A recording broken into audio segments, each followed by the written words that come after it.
Ahojte pri Evanjeliu inak, v krátkom videu, kde sa zamýšľam nad Kristovou múdrosťou, nad Evanjeliom vo svetle psychológie, modernej filozofie, prípadne vo svetle nejakých aktuálnych duchovných učiteľov, ktorí nám pomáhajú lepšie rozumieť tomu, čo Ježiš žil, rozprával a čo nám chcel dostať.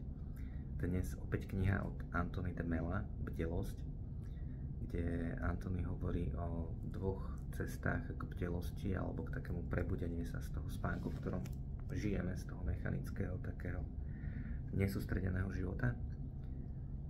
A jedna tá cesta je nejaký silný náraz a obrovská bolesť, keď budeme trpieť dostatočne a uvedomíme si, že tie naše teórie o živote nefungujú a že proste musíme zmeniť prístup. Čiže buď nejakou silnou bolesťou, utrpením alebo otrasom. A druhá cesta k bdelosti alebo k zobudeniu je cez počúvanie. A pri počúvaní sa nebavíme o tom, že máte zožrať všetko, čo nám niekto hovorí, ale ide o počúvanie ako keby srdcom. A Anthony hovorí, že pravda je obrovská, hej. Poníma pravda alebo skutočnosť je obrovská a nevyjadruje sa slovami. Žiadna myšlienka nedokáže adekvátne popísať skutočnosť ani realitu, ani žiadne slovo nedokáže plne vystihnúť. Pravda sa dá vidieť ako výsledok istého prístupu a vy môžete so mnou pokojne nesúhlasiť a aj tak môžete vidieť ako keby pravdu, že nemusíme sa vôbec zhodnúť v rovine slov, ale obidvaja sa môžeme dotýkať skutočnosti, každý zo svojho uhlu pohľadu.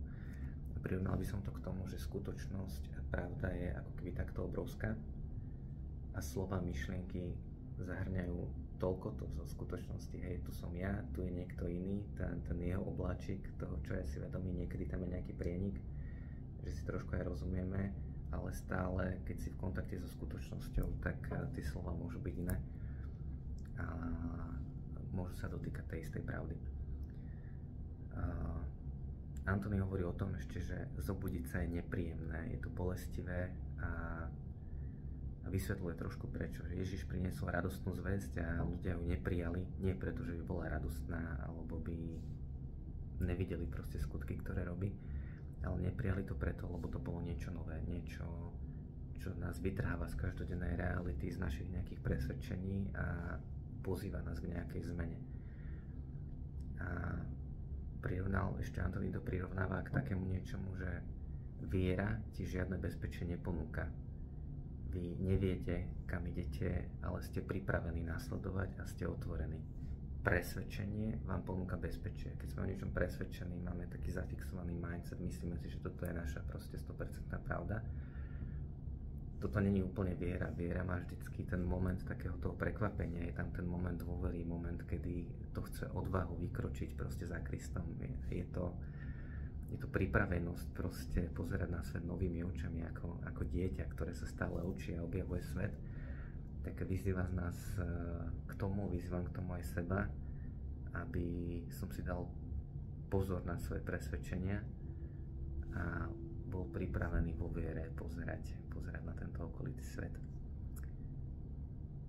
Prajem vám všetkým veľa viery a menej presvedčení.